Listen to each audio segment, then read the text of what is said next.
بسم اللہ الرحمن الرحیم۔ حضرت شیخ عبدالقادر جیلانی رحمۃ اللہ علیہ۔ شیخ عبدالقادر جیلانی کی تاریخ پیدائش 470 ہجری اور تاریخ وفات 561 ہجری ہے۔ ان کا مزار مبارک بغداد شریف میں واقع ہے۔ وطن ان کا ایران تھا۔ اصل نام سید محی الدین، والد محترم کا نام سید ابو صالح اور والدہ کا نام ام الخیر فاطمہ تھا۔ نجیب الطرفین سید تھے۔ اولیاء کرام میں سب سے زیادہ محبوب اور مشہور، اور ان کا لقب غوث اعظم تھا۔ آپ کے کلام کی تاثیر کا یہ عالم تھا کہ حاضرین جوش جذبات میں گریباں چاک کر دیتے تھے اور مجلس واعظ سے بیک وقت کئی جنازے اٹھتے تھے۔ غوث اعظم صحیح النسب سید تھے۔ والد محترم کی طرف سے 12ویں پشت میں آپ کا سلسلہ حضرت سید امام حسن سے مل جاتا ہے۔ آپ کا خاندانی نام محمد عبدالقادر اور لقب محی الدین یعنی مذہب کو زندہ کرنے والا تھا۔ آپ کا آبائی وطن ایران کا ایک قدیم قصبہ جیلان ہے۔ آپ رمضان المبارک کی پہلی تاریخ کو دنیا میں تشریف لائے۔ اسی رات آپ کے والد محترم حضرت ابو صالح نے رسول اللہ صلی اللہ علیہ وآلہ وسلم کو خواب میں دیکھا تھا۔ رسول اللہ صلی اللہ علیہ وآلہ وسلم اپنے صحابہ کرام اور اولیاء اعظام کے ساتھ تشریف لائے ہیں اور فرما رہے ہیں: اے ابو صالح، تجھے اللہ تعالیٰ نے فرزند صالح عطا فرمایا ہے۔ وہ میرے بیٹے کے مانند ہے اور اولیاء میں اس کا مرتبہ بہت بلند ہے۔ آپ کی پیدائش کی رات ایک اور عجیب و غریب واقعہ پیش آیا۔ معتبر مورخین نے لکھا ہے کہ اس رات پورے شہر میں جس قدر بچے پیدا ہوئے وہ سب کے سب لڑکے تھے، اور پھر وہ تمام لڑکے جوان ہو کر ولایت کی منزل تک پہنچے۔ آپ کی والدہ ماجدہ فرماتی ہیں کہ عبدالقادر رمضان المبارک میں پیدا ہوئے اور انہوں نے پورے مہینے دن کے وقت دودھ نہیں پیا۔ دوسرے سال گہرے بادل ہونے کی وجہ سے رمضان کا چاند نظر نہ آ سکا اور لوگ شبے میں پڑ گئے۔ آخر قرب و جوار کے چند لوگوں نے حضرت شیخ عبدالقادر کی والدہ سے دریافت کیا: سیدہ، کیا تمہیں رؤیت ہلال کی کوئی خبر ملی ہے؟ جواب میں انہوں نے فرمایا: آج میرے عبدالقادر نے خلاف عادت دن کے وقت دودھ نہیں پیا، اس لیے میں سمجھتی ہوں کہ آج پہلا روزہ ہے۔ کچھ دن بعد معتبر شہادتوں سے اس بات کی تصدیق ہو گئی کہ دوسرے شہروں میں رمضان کا چاند نظر آ گیا تھا۔ پھر یہ بات دور دراز کے علاقوں میں بھی مشہور ہو گئی کہ سادات عجم میں ایک مبارک بچہ پیدا ہوا ہے جو رمضان میں دن کے وقت دودھ نہیں پیتا۔ خود حضرت غوث اعظم نے بھی اپنے ایک شعر میں اسی واقعے کی طرف اشارہ کیا ہے۔ حضرت شیخ عبدالقادر نے ابھی ہوش نہیں سنبھالا تھا کہ اچانک آپ کے والد محترم بیمار ہوئے اور اس دنیا سے رخصت ہو گئے۔ اکثر اولیاء کرام کی زندگی میں یہ قدر مشترک پائی جاتی ہے کہ وہ عہد طفلی میں ہی سایہ پدری سے محروم ہو جاتے ہیں، اور پھر مادہ پرست لوگ یہ سمجھنے لگتے ہیں کہ ان یتیم بچوں کی زندگی کیسے بسر ہوگی اور دنیا میں کون ان کا پرسان حال ہوگا۔ مگر ایک وقت وہ بھی آتا ہے کہ جب یہی بے سہارا بچے ساری دنیا کا مرکز نظر قرار پاتے ہیں اور بڑے بڑے شاہان وقت ان کے آستانے پر کاسہ سوال لیے کھڑے رہتے ہیں۔ قدرت کی اسی رسم خاص کے مطابق حضرت شیخ عبدالقادر بھی بچپن میں یتیم ہوئے، لیکن ابھی آپ کے نانا حیات تھے۔ حضرت سید عبداللہ نے آپ کو اپنی آغوش محبت میں لے لیا اور محبوب نواسے کی تعلیم و تربیت جاری رکھی۔ حضرت شیخ عبدالقادر کا عہد طفلی دوسرے بچوں سے یکسر مختلف تھا۔ آپ کو دوسرے بچوں کے کھیلوں اور مشغلوں سے کوئی دلچسپی نہ تھی۔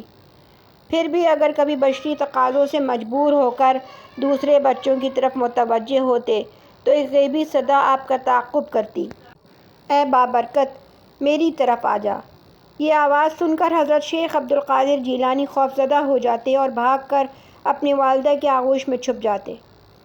کسی بھی معتبر تاریخ سے یہ پتہ نہیں چلتا کہ حضرت شیخ عبدالقادر کی تعلیم کا آغاز کب ہوا۔ پھر بھی ایک مستند روایت موجود ہے جس سے اندازہ ہوتا ہے کہ آپ 10 برس کی عمر میں حصول علم کی غرض سے مکتب تشریف لے جایا کرتے تھے۔ اس روایت کی بنیاد ایک مشہور واقعہ ہے۔ ایک بار حضرت شیخ عبد القادر سے پوچھا گیا، آپ کو اپنے ولی ہونے کا علم کب ہوا؟ جواب میں حضرت شیخ نے فرمایا، جب میں 10 برس کا تھا تو اپنے شہر کے مکتب میں پڑھنے جایا کرتا تھا۔ راستے میں مردان غیب میرے پیچھے پیچھے چلتے دکھائی دیتے تھے۔ پھر جیسے ہی میں مدرسے میں داخل ہوتا تو مردان غیب کو بار بار کہتے ہوئے سنتا، اللہ کے ولی کو بیٹھنے کے لیے جگہ دو، اللہ کے ولی کو بیٹھنے کے لیے جگہ دو۔ 18 سال کی عمر میں والدہ محترمہ نے ایک قافلے کے ساتھ آپ کو مزید تعلیم حاصل کرنے کے لیے بغداد بھیجا۔ 18 سال کی عمر میں والدہ محترمہ نے ایک قافلے کے ساتھ آپ کو مزید تعلیم حاصل کرنے کے لیے بغداد بھیجا۔ قافلہ ایک سنسان راستے سے گزرا تو اس علاقے کے ڈاکوؤں نے تمام مسافروں کا ساز و سامان لوٹ لیا اور حضرت شیخ عبد القادر کو کسی غریب آدمی کا بچہ سمجھ کر چھوڑ دیا۔ جب یہ لوٹا ہوا قافلہ آگے بڑھنے لگا تو رہزنوں کے سردار نے آپ سے ادراہ مذاق پوچھا، بچے تیرے پاس بھی کچھ ہے؟ ہاں، غوث اعظم نے لٹیروں کی توقع کے خلاف جواب دیا۔ آخر سردار کے اشارے پر غوث اعظم کی جامہ تلاشی لی گئی مگر رہزنوں کو کچھ نہ ملا۔ ہمیں بے وقوف بناتا ہے۔ ڈاکوؤں کا سردار ایک بچے کی بات کو مذاق سمجھ کر جھنجھلاہٹ کا شکار ہو گیا۔ مجھے نہیں معلوم کہ مذاق کیا ہوتا ہے، میں تو بس اتنا جانتا ہوں کہ میں جھوٹ نہیں بولتا۔ میرے پاس 40 اشرفیاں ہیں جو قبا کے 20 استر میں بغل کے نیچے ٹانکی گئی ہیں، حضرت شیخ نے مطمئن لہجے میں جواب دیا۔ سردار کے کہنے پر دوبارہ تلاشی لی گئی۔ آخر اس کے ساتھی اشرفیاں پانے میں کامیاب ہو گئے۔ تمام رہزنوں کو اس بات پر حیرت تھی کہ آخر لڑکا ان اشرفیوں کی نشاندہی نہ کرتا تو وہ اس طرف متوجہ بھی نہ ہوتے۔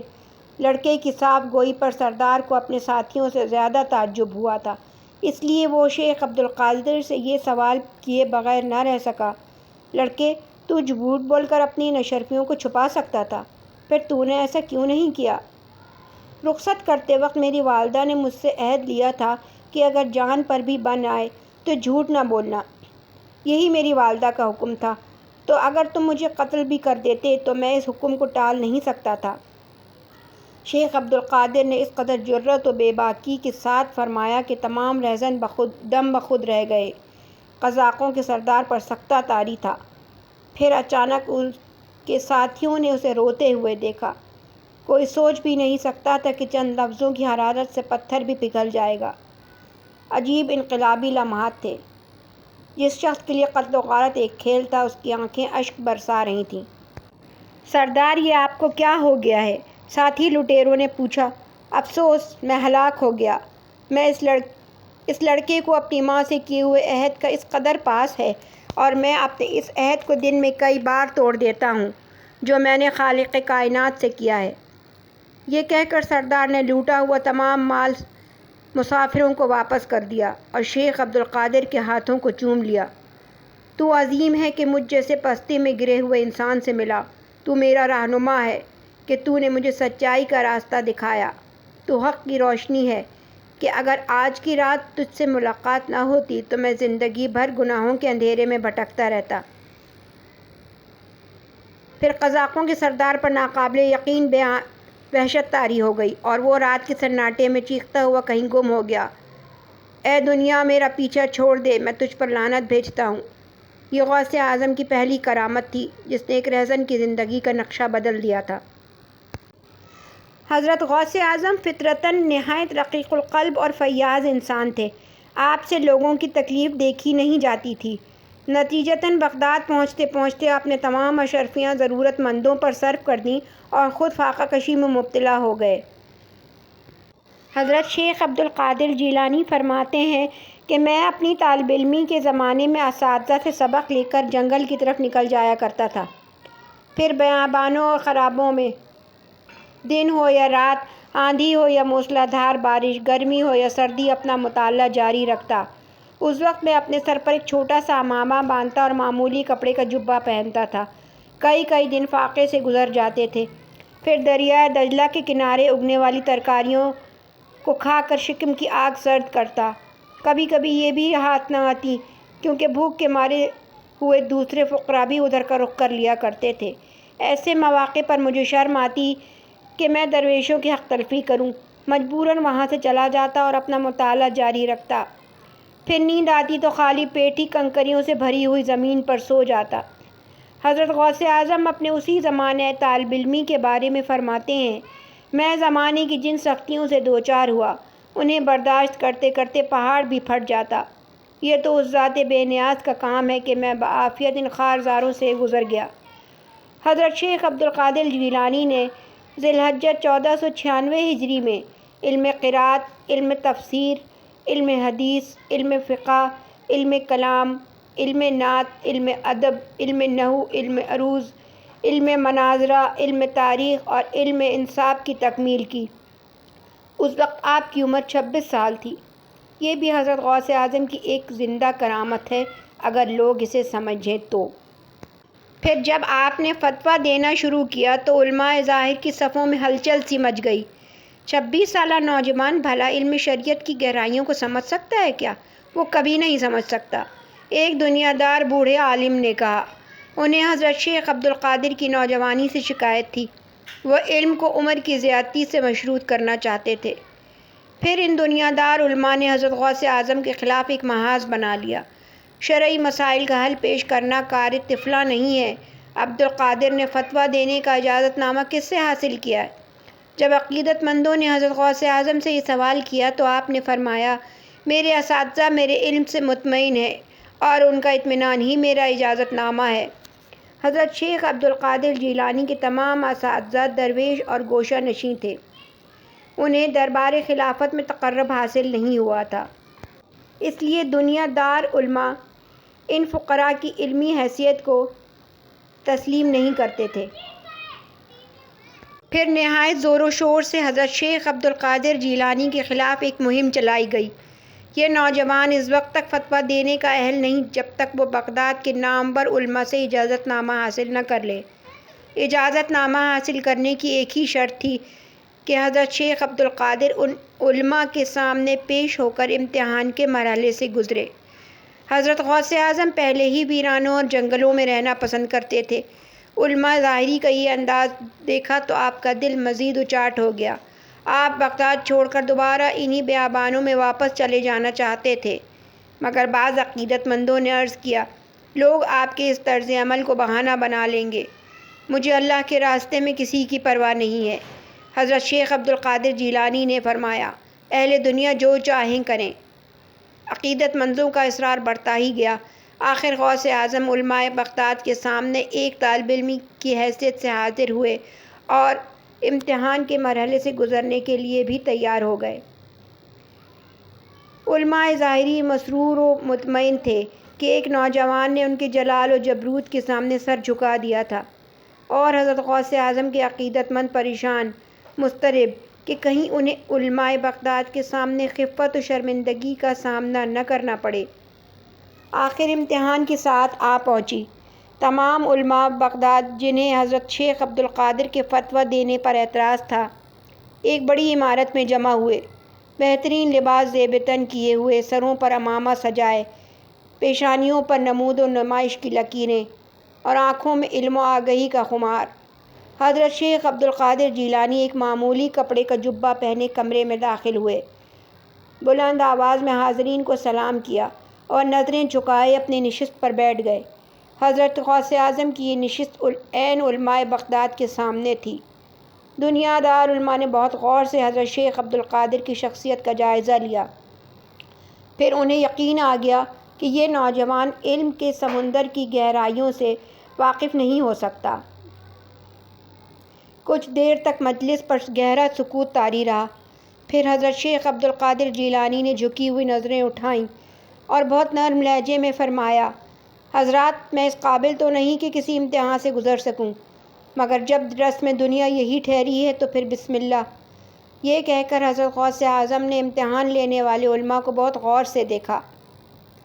بس ایک نظر کی بات تھی، سب کچھ زیر و زبر ہو گیا۔ علماء بغداد نے محسوس کیا کہ حضرت شیخ عبد القادر جیلانی سے نظر ملتے ہی ان کے اندر ایک انقلاب سا برپا ہو گیا ہے، مگر وہ اس انقلاب کو کوئی نام دینے سے قاصر تھے۔ حضرت شیخ عبد القادر جیلانی نے ایک سائل کے انداز میں علماء بغداد سے سوال کیا، حضرات آپ سوال کیجئے، آپ کو میرے علم کے کس پہلو پر شک ہے؟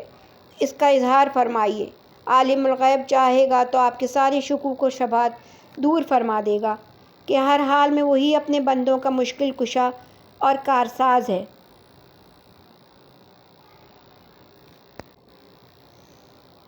جو علم اپنی ذات کی خوشنودی اور نمود و نمائش کی غرض سے حاصل کیا گیا تھا، اس کے سارے دفتر لپیٹ دیے گئے۔ علماء بغداد حضرت غوث اعظم سے کیا سوال کرتے؟ ان میں گویائی کتاب ہی کہاں باقی رہی تھی، ساری زبانیں گنگ ہو کر رہ گئی تھیں۔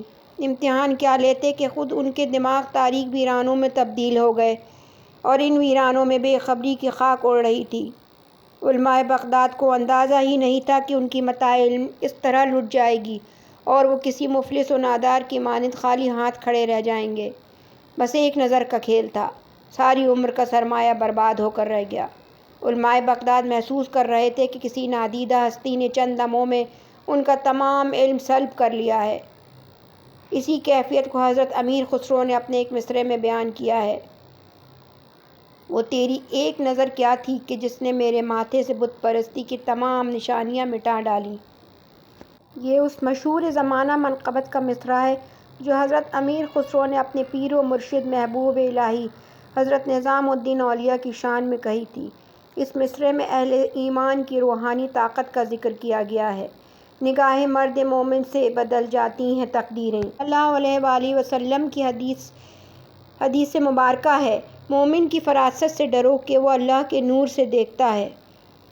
تو بس علماء ظاہر اس حقیقت کو سمجھ ہی نہ سکے کہ اس وقت حضرت غوث اعظم بھی اللہ کے نور سے دیکھ رہے تھے۔ دنیا کی ایسی کون سی روشنی ہے جو اللہ کے نور کے مقابل ٹھہر سکے؟ نتیجتاً ساری روشنیاں بجھ کر رہ گئیں اور علماء بغداد کے ذہنوں پر اندھیرے مسلط ہو گئے۔ علماء ظاہر کو خاموش پا کر حضرت شیخ عبد القادر جیلانی دوبارہ ان سے مخاطب ہوئے: آپ حضرات کوئی سوال کیوں نہیں کرتے؟ خود بھی پریشان ہوئے اور مجھے بھی زحمت میں مبتلا کیا۔ کیا سوال کریں؟ ایسا لگتا ہے کہ علم ہی ہمارے ذہنوں سے رخصت ہو گیا ہو۔ تمام علماء نے بیک زبان کہا: پھر اجازت دیجیے کہ مجھے دنیا میں اور بھی کام ہیں۔ یہ کہہ کر حضرت غوث اعظم اٹھ کھڑے ہوئے۔ تم کہاں جا رہے ہو عبد القادر؟ ہمارا علم تو ہمیں لوٹا دو۔ علماء بغداد گریہ زاری کرنے لگے: ہم تو ایک خالی مشکیزہ ہو کر رہ گئے، دماغ کے سارے سوتے خشک ہو گئے۔ علماء کی فریادوں سے پوری مجلس گونجنے لگی۔ اس شور فغاں سے اہل مجلس کو اندازہ ہوا کہ حضرت شیخ عبد القادر جیلانی کی نظر پڑتے ہی علماء بغداد کا تمام علم ہی سلب ہو گیا تھا اور امتحان لینے والے خود ایک عجیب امتحان میں مبتلا ہو گئے تھے۔ ناقابل یقین منظر تھا۔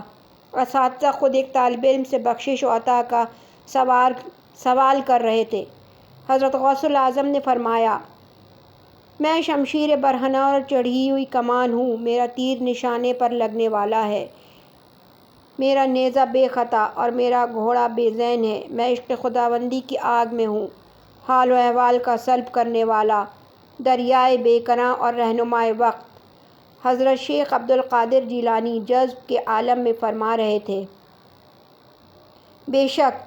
بے شک ہمیں یقین آ گیا۔ علماء بغداد بے اختیار پکار اٹھے: ہم تمہیں پہچانے نہیں تھے عبد القادر، ہماری اس کوتاہی سے درگزر کر دو اور اپنا دل صاف کر لو۔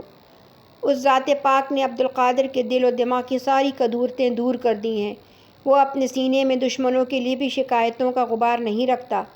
حضرت غوث اعظم نے فرمایا: تو پھر خدا کے لیے ہمیں معاف کر دو۔ علماء ظاہر نے حضرت شیخ عبد القادر سے درخواست کرتے ہوئے کہا: میرا علم دنیا سے نہیں، مجھے عالم الغیب سکھاتا ہے۔ اے بے خبرو، اے دنیا کے سنوارنے والو، اپنی آخرت برباد نہ کرو۔ میں نے تمہیں معاف کیا، اللہ بھی معاف فرمائے کہ اس کی بخشش کے بغیر انسان کا کہاں ٹھکانہ۔ یہ کہہ کر حضرت غوث اعظم تشریف لے گئے۔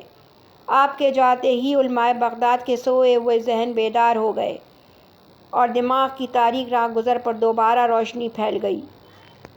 اس واقعے کے بعد حضرت شیخ عبد القادر جیلانی کے ظاہری اور باطنی علوم کی روشنی عام ہو گئی۔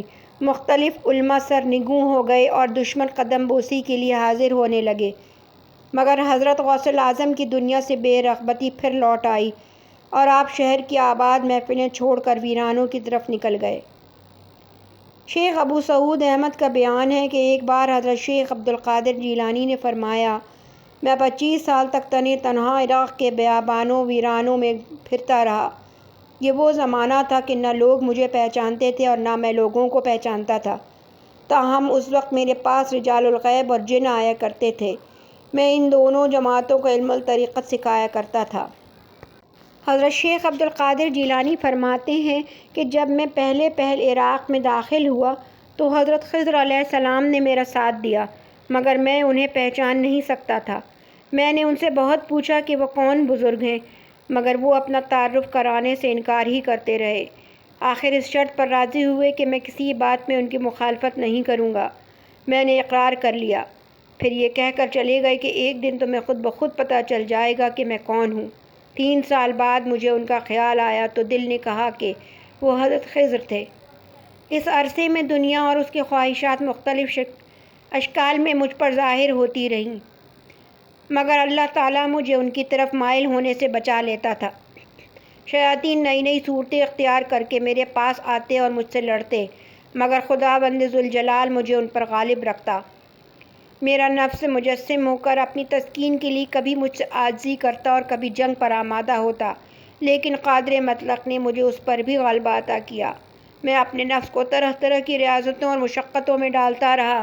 1 سال سبزی یا گری ہوئی پڑی چیز کوئی اٹھاتا اور کھا لیتا اور کئی دن تک پانی نہ پیتا۔ 1 سال تک پانی پیتا اور کئی دن تک کوئی سبزی یا گری پڑی چیز نہ کھاتا، اور پھر 1 سال تک کئی دن تک نہ کچھ کھاتا، نہ پیتا اور نہ سوتا۔ ایک رات شدت کی سردی پڑ رہی تھی۔ میں ایوان کسریٰ میں جا کر سو گیا۔ کچھ دیر بعد مجھے غسل کی ضرورت محسوس ہوئی۔ میں نے اسی وقت دریائے دجلہ پر جا کر غسل کیا۔ پھر جا کر سویا تو وہی حالت ہو گئی۔ گھبرا کر اٹھا، دوبارہ غسل کیا۔ اتفاقاً تیسری بار بھی وہی حادثہ پیش آیا۔ موسم بہت سخت اور ناقابل برداشت تھا۔ میرے نفس نے مجھے تھپک کر سلانا چاہا کہ صبح غسل کر لینا، مگر میں نے اپنے نفس کی ایک نہ مانی اور تیزی سے دریائے دجلہ کی طرف چلا گیا۔ پھر نیند آ جانے کے خوف سے ایوان کی چھت پر چڑھ گیا اور ساری رات ٹہل کر گزار دی۔ میں نے تقریباً 1000 علوم و فنون صرف اس لیے حاصل کیے کہ دنیا کے جھگڑوں، وسوسوں اور اندیشوں سے نجات حاصل کر لوں، یہاں تک کہ مجھے حقیقی راحت میسر آ جائے۔ لوگ مجھے مجنون اور پاگل کہتے۔ میں جنگلوں اور بیابانوں میں نکل جاتا۔ چلتے چلتے میرے پیروں میں آبلے پڑ جاتے اور پھر ان سے خون جاری ہو جاتا۔ لوگ میری حالت پر ترس کھا کر کسی طبیب کے پاس لے جاتے، مگر وہاں پہنچ کر میری حالت اور بھی خراب ہو جاتی۔ کبھی کبھی مجھ میں اور کسی مردہ شخص میں کوئی فرق باقی نہ رہتا، یہاں تک کہ لوگ کفن لے آتے اور غسال کو بلا کر مجھے نہلانے کے لیے تختے پر لٹا دیا جاتا، مگر اچانک میری حالت درست ہو جاتی۔ ایک رات حضرت شیخ عبد القادر جیلانی ویرانے میں خاموشی کے ساتھ ذکر الہی کر رہے تھے۔ یکایک وجد کی کیفیت طاری ہوئی اور آپ ایک زوردار چیخ مار کر زمین پر گر پڑے، مگر بے ہوش نہیں ہوئے۔ عین اسی وقت غوث اعظم سے کچھ فاصلے پر چند لٹیرے کسی گھر میں ڈاکہ ڈالنے کی تیاری کر رہے تھے۔ انسانی چیخ سن کر وہ قزاق یہی سمجھے کہ رات کے نگراں سپاہی ان کے تعاقب میں آ پہنچے ہیں۔ انہوں نے گھبرا کر ادھر ادھر نظر دوڑائی، پھر ایک انسانی جسم کو دیکھ کر غوث اعظم کے قریب آئے۔ ایک ڈاکو جھکا اور اس نے آپ کا چہرہ دیکھ کر کہا، ارے یہ تو عبد القادر مجنون ہے، اس بھلے آدمی نے تو ہمیں ڈرا ہی دیا تھا۔ ایک خاص مجلس میں حضرت غوث اعظم نے فرمایا، میں 40 دن تک عشاء کے وضو سے فجر کی نماز پڑھتا رہا اور 15 سال تک ایک رات میں پورا قرآن ختم کیا۔ ایک رات میں سیڑھی چڑھ رہا تھا کہ میرے نفس نے مجھ سے سوال کیا، کاش تو ایک گھڑی سو جائے، پھر تھوڑی دیر بعد اٹھ کر عبادت کرے۔ مجھے فوراً خطرے کا احساس ہوا کہ یہ میرے نفس کا فریب ہے، وہ مجھے آرام کے بہانے سلا دینا چاہتا ہے۔ پھر میں نے اپنے نفس کو سزا دینے کے طور پر ایک ٹانگ کے سہارے کھڑے ہو کر قرآن پڑھنا شروع کیا اور اسی حالت میں ختم کر دیا۔ شیخ ابو محمد عبداللہ روایت کرتے ہیں کہ میں حضرت غوث اعظم کی خدمت میں 40 سال رہا۔ آپ رات کے اول حصے میں نماز پڑھتے، درمیانی حصے میں ذکر کرتے اور تیسرے حصے میں ایک پاؤں پر کھڑے ہو کر تلاوت قرآن فرماتے، پھر ایک طویل سجدہ ادا کرتے، چہرہ مبارک زمین پر ملتے اور گریہ ازاری کے ساتھ دعائیں مانگتے رہتے۔ صبح آپ کے رخ تابناک پر ایسا نور ہوتا کہ دیکھنے والی آنکھیں خیرہ ہو کر رہ جاتیں۔ حضرت شیخ عبد القادر جیلانی جس قدر نفس کشی کرتے، شیطان اسی شدت سے آپ کے تعاقب میں لگا رہتا۔ شیطانی مکر و فریب کے بارے میں غوث الاعظم نے اپنے مشاہدات بیان کرتے ہوئے فرمایا،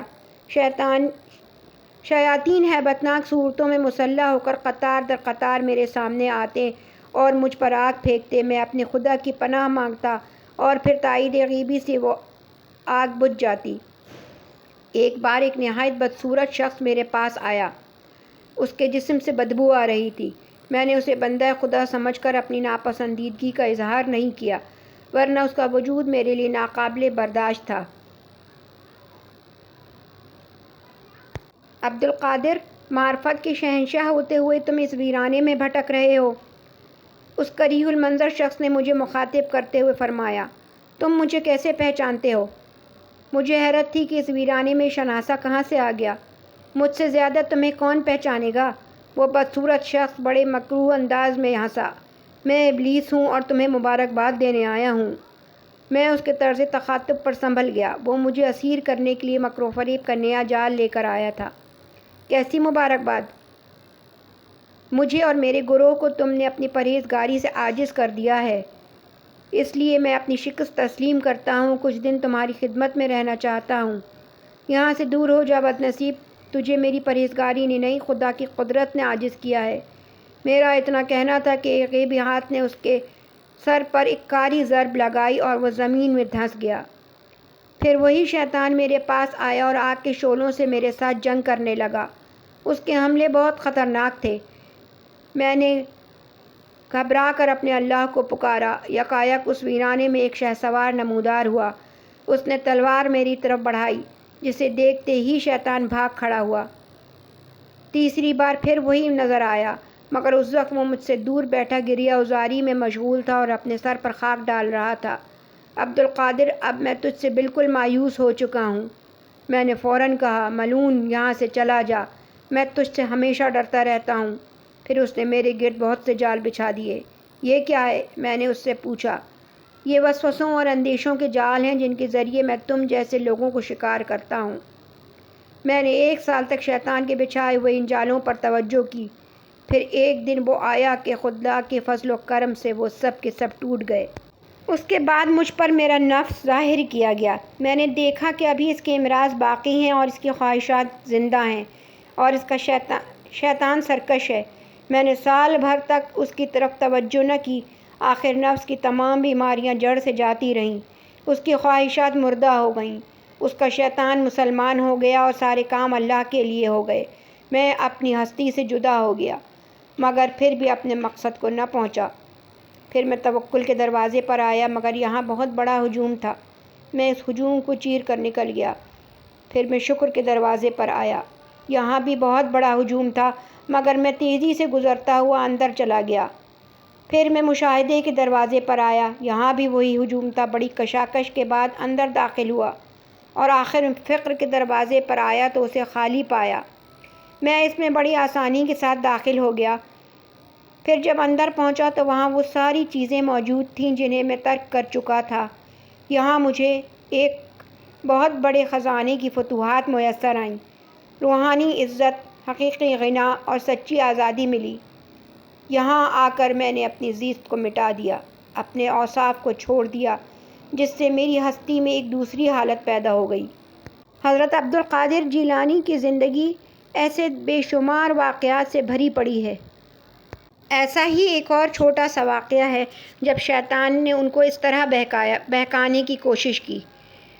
اس نے کہا، عبد القادر، تو نے ہمیں راضی کر لیا ہے، ہم بطور انعام تجھ پر باقی زندگی کی عبادت معاف کرتے ہیں۔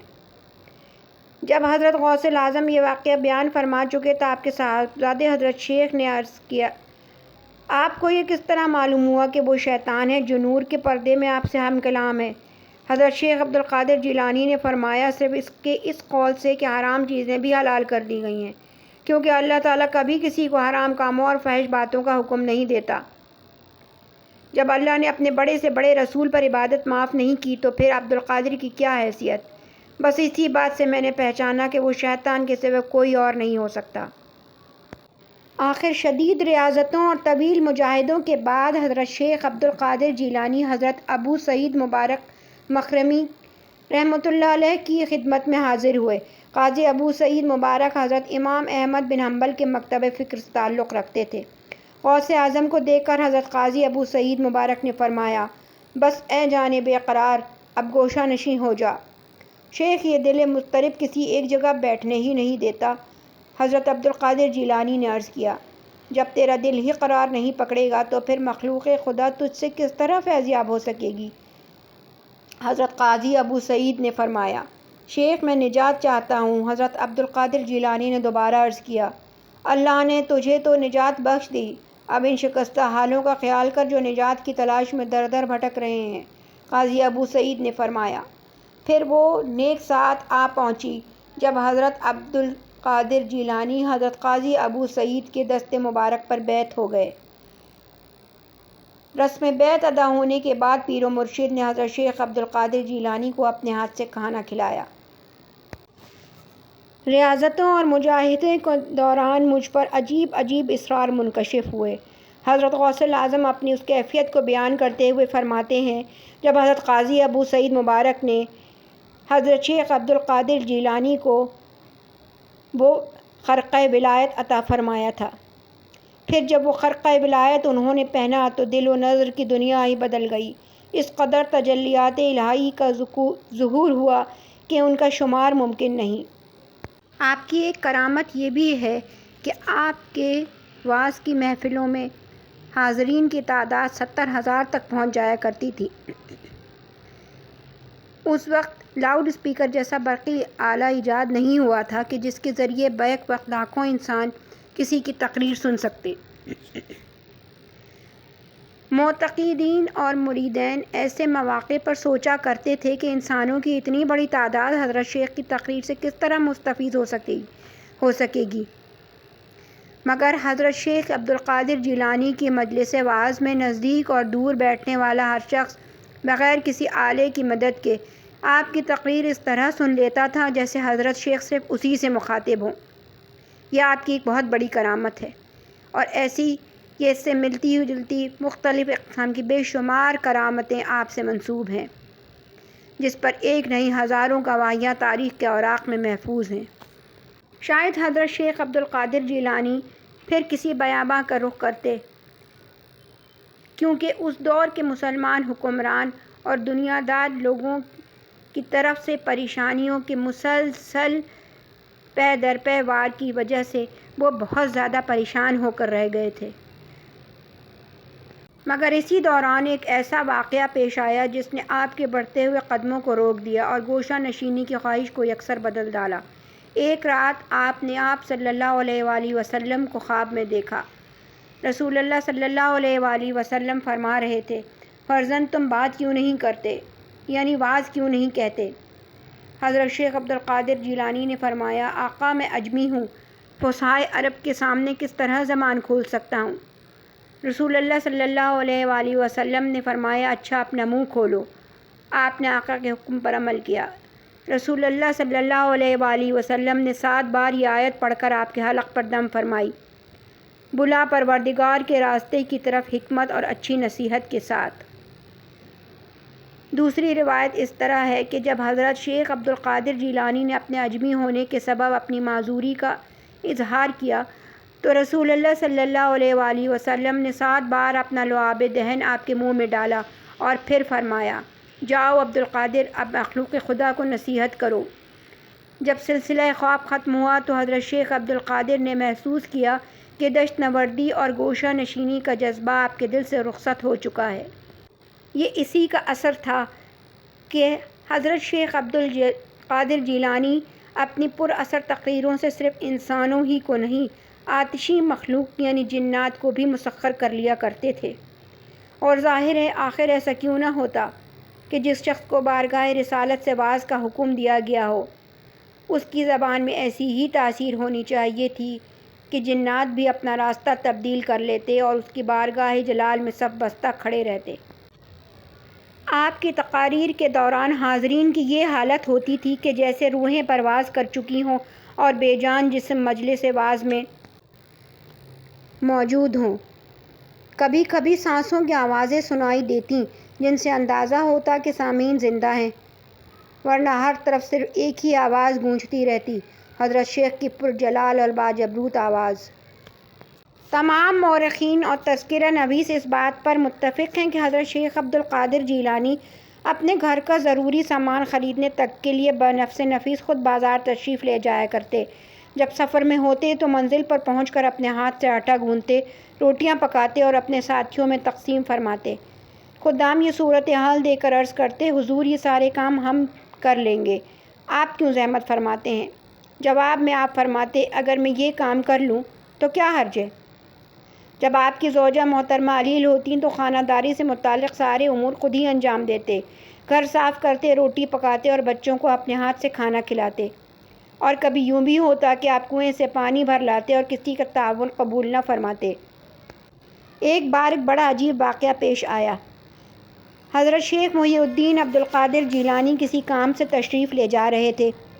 ایک گلی سے آپ کا گزر ہوا تو وہاں کچھ بچے کھیل رہے تھے۔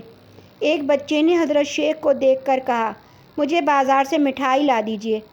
بچے نے اپنی جیب سے ایک پیسے کا سکہ نکال کر حضرت شیخ کی طرف بڑھایا۔ آپ نے کوئی اعتراض نہ کیا اور پیسے لے کر مٹھائی لانے کو آگے بڑھے۔ ابھی شیخ نے تھوڑا ہی فاصلہ طے کیا ہوگا کہ دوسرے بچے نے بھی آپ کو آواز دی، میرے لیے بھی مٹھائی لیتے آئیے گا۔ حضرت شیخ واپس لوٹے اور اس بچے کے پیسے بھی لے لیے۔ اس طرح 4-5 بچوں نے یہی عمل کیا۔ حضرت شیخ عبد القادر جیلانی ہر بار واپس آتے اور بچے کے ہاتھ سے پیسے لے کر آگے تشریف لے جاتے۔ آخر بچوں کے مطالبات ختم ہوئے، آپ نے بازار جا کر مٹھائی خریدی اور تمام بچوں میں تقسیم کر دی۔ ایسا کرتے ہوئے حضرت شیخ عبد القادر جیلانی کی پیشانی مبارک پر ہلکی سی بھی شکن تک نہ تھی، بلکہ آپ تو بچوں کو دیکھ کر مسکرا دیے تھے۔ یہ تھے سیدنا محی الدین عبد القادر جیلانی رحمۃ اللہ علیہ، جن کے ہیبت و جلال سے عباسی خلیفہ مستجد باللہ بے ہوش ہو گیا تھا۔ اور غریبوں کے بچے نہ صرف آپ سے بے تکلفانہ گفتگو کرتے بلکہ بعض اوقات اپنے کام بھی کرا لیتے تھے۔ حضرت شیخ عبد القادر جیلانی کی شخصیت کا یہ جاہ و جلال، کلام کی تاثیر، صاحبان اقتدار سے بے نیازی اور دنیاوی مادی طاقتوں سے بے خوفی، بس اسی ایک سجدے کا نتیجہ تھی جو انہوں نے اپنی پوری سچائی کے ساتھ اپنے خالق کے حضور کیا تھا۔ پھر اسی ایک سجدے نے حضرت شیخ عبد القادر جیلانی کو تمام سجدوں سے نجات عطا کر دی تھی۔ قرآن کریم کی ایک آیت کا مفہوم ہے، اللہ کے دین میں پورے داخل ہو جاؤ۔ حضرت شیخ عبد القادر جیلانی بھی اللہ کے دین میں پورے داخل ہو گئے تھے۔ قرآن کریم کی ایک اور آیت کا مفہوم ہے کہ اے لوگو، دوسروں سے وہ بات کیوں کہتے ہو جس پر خود عمل نہیں کرتے۔ اس آیت مقدسہ کی مختصر تشریح یہ ہے کہ اللہ تعالیٰ قول و عمل کے تضاد کو پسند نہیں فرماتا۔ ایمان کی تعریف ہی یہ ہے کہ انسان اپنے دل سے اللہ کی وحدانیت کی تصدیق کرے، زبان سے گواہی دے اور عمل سے ثابت کرے کہ وہ ہر حال میں احکام الہی کا پابند ہے۔ اسی کو قول و فعل کی یکسانیت کہتے ہیں اور اسی کا نام ایمان ہے۔ یہ راز تو حق تعالیٰ ہی جانتے ہیں کہ حضرت غوث الاعظم ولایت کے کس درجے پر فائز تھے، مگر تاریخ کا ایک عام طالب علم بھی اس حقیقت سے باخبر ہے کہ حضرت شیخ عبد القادر جیلانی ایک عالم باعمل تھے۔ آپ کی ذات مبارک میں مرد مومن کی وہ تمام نشانیاں موجود تھیں جن کی طرف اللہ نے اپنے آخری کتاب میں واضح اشارہ کیا ہے۔ حصول علم کی خاطر آب لاپائی، سلامتی، ایمان کے لیے نفس کشی اور دنیا کی تمام لذتوں سے بے رغبتی۔ حضرت شیخ عبد القادر جیلانی حد درجہ متواضع اور منکسر المزاج تھے۔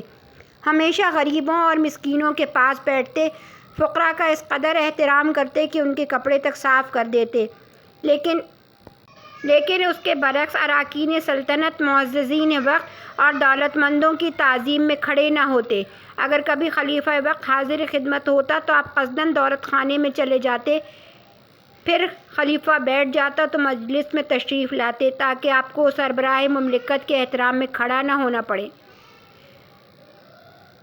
آپ اپنی عظمت روحانی اور وسعت علم کے باوجود چھوٹے کی رعایت فرماتے، بڑے کی توقیر کرتے، سلام میں سبقت فرماتے، کمزوروں کے پاس اٹھتے بیٹھتے، غریبوں کے ساتھ تواضع اور انکساری سے پیش آتے۔ آپ کبھی کسی رئیس یا صاحب اقتدار شخص کی تعظیم میں کھڑے نہیں ہوئے اور نہ کبھی کسی وزیر یا حاکم کے دروازے پر تشریف لے گئے۔ آپ کا سلسلہ تبلیغ صرف عوام تک محدود نہیں تھا، آپ امراء کے اعمال پر بھی گہری نظر رکھتے۔ اگر کوئی خلیفہ یا وزیر بے عملی کا مرتکب ہوتا تو آپ بھرے مجمع میں علی الاعلان اسے ٹوک دیتے، بندگان خدا پر ظلم ڈھانے والے حاکموں کی گرفت کرتے اور انہیں عذاب آخرت سے ڈراتے۔ خدا اور دین کے معاملے میں آپ کبھی خاموش نہیں رہے اور بڑی سے بڑی طاقت کی بھی پرواہ نہیں کی۔ غوثیت بزرگی کا ایک خاص درجہ ہے۔ روحانی دنیا میں حضرت سیدنا عبد القادر جیلانی غوث اعظم کے لقب سے عالمگیر شہرت رکھتے ہیں۔ غوث کے لغوی معنی ہے فریاد رس، یعنی فریاد کو پہنچنے والا۔ چونکہ حضرت شیخ غریبوں، بے کسوں اور حاجت مندوں کے مسائل پر پوری توجہ فرماتے تھے، اسی لیے آپ کو غوث کے خطاب سے سرفراز کیا گیا ہے۔ اکثر عقیدت مند آپ کو پیران پیر اور دستگیر کے القاب سے بھی یاد کرتے ہیں۔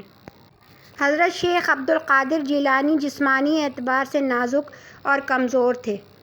قد درمیانہ تھا اور رنگ گندمی، سینہ مبارک کشادہ تھا اور داڑھی لمبی اور گنجان، دونوں بھویں باریک تھیں اور آپس میں ملی ہوئی، آواز پرجلال اور بلند تھی۔ جس وقت کلام فرماتے تو پوری مجلس گونجنے لگتی۔ لہجے کی تاثیر کا یہ عالم تھا کہ جیسے ہی آپ گفتگو شروع کرتے یا مجمع عام میں کچھ ارشاد فرماتے، تمام سننے والے دم بخود رہ جاتے۔ حاضرین مجلس کی مجال نہ تھی کہ وہ آپ کی تقریر کے سوا کسی اور طرف متوجہ ہوتے۔ یہی حال آپ کی روشن آنکھوں کا تھا۔ قدرت نے عجیب روشنی اور مقناطیسی کشش عطا کی تھی۔ کسی فرد یا مجمع کو ایک نظر دیکھ لیتے تو وہ آپ کا مطیع اور فرما بردار بن جاتا۔ آپ کا مزاج ازحد لطیف تھا اور طبیعت انتہائی نفاست پسند، صفائی اور خوشبو کا بہت اہتمام فرمایا کرتے تھے۔ آپ کے لباس سے عالمانہ شان ظاہر ہوتی تھی، مگر کپڑا نہایت قیمتی ہوتا تھا۔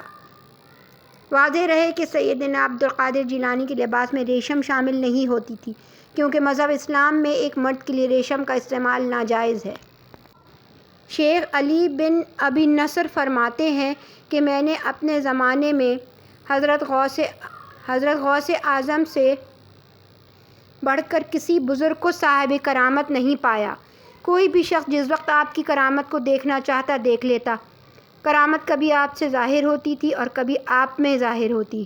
شیخ ابو عمرو عثمان کا بیان ہے کہ حضرت سیدنا عبد القادر جیلانی کی کرامت موتیوں کی لڑی کی مانند تھی۔ اگر کوئی شخص اپنی آنکھیں کھلی رکھتا تو ہر روز حضرت شیخ کی کئی کرامات دیکھ لیتا۔ جس قدر تواتر کے ساتھ شیخ عبد القادر جیلانی کی کرامات بیان کی گئی ہیں، کسی اور ولی کی نہیں۔ حضرت شیخ عبد القادر جیلانی نے طویل مدت تک بندگان خدا کو اپنے کمالات ظاہری و باطنی سے مستفیض فرمایا۔ آپ کی سب سے بڑی کرامت یہ ہے کہ مردہ دلوں کی مسیحائی کی اور مادہ پرست دنیا میں روحانیت کا عالمگیر ذوق پیدا کر دیا۔ پھر آپ کا وقت رخصت آ پہنچا۔ وصال سے پہلے آپ کے صاحبزادے حضرت شیخ عبد الوہاب نے عرض کیا، مجھے وصیت فرمائیے۔ آپ نے جواب میں فرمایا، ہمیشہ خدا سے ڈرتے رہو اور خدا کے سوا کسی سے خوف نہ کھاؤ اور نہ اس کے سوا کسی سے امید رکھو، اور اپنی تمام ضروریات اللہ کے سپرد کر دو۔ صرف اسی پر بھروسہ رکھو اور سب کچھ اسی سے مانگو۔ توحید اختیار کرو کہ توحید پر سب کا اجماع ہے۔ جب دل خدا کے ساتھ درست ہو جاتا ہے تو کوئی چیز اس سے چھوٹتی نہیں اور نہ کوئی چیز اس سے باہر نکل جاتی ہے۔ حضرت شیخ عبد القادر جیلانی نے 11 ربیع الثانی 561 ہجری میں انتقال فرمایا۔ وصال کے وقت آپ کی عمر 90 سال تھی۔ بغداد میں آسودہ خاک ہوئے۔ 8.5 صدیاں گزر جانے کے باوجود مزار مبارک میں آج بھی مرجع خلائق ہے۔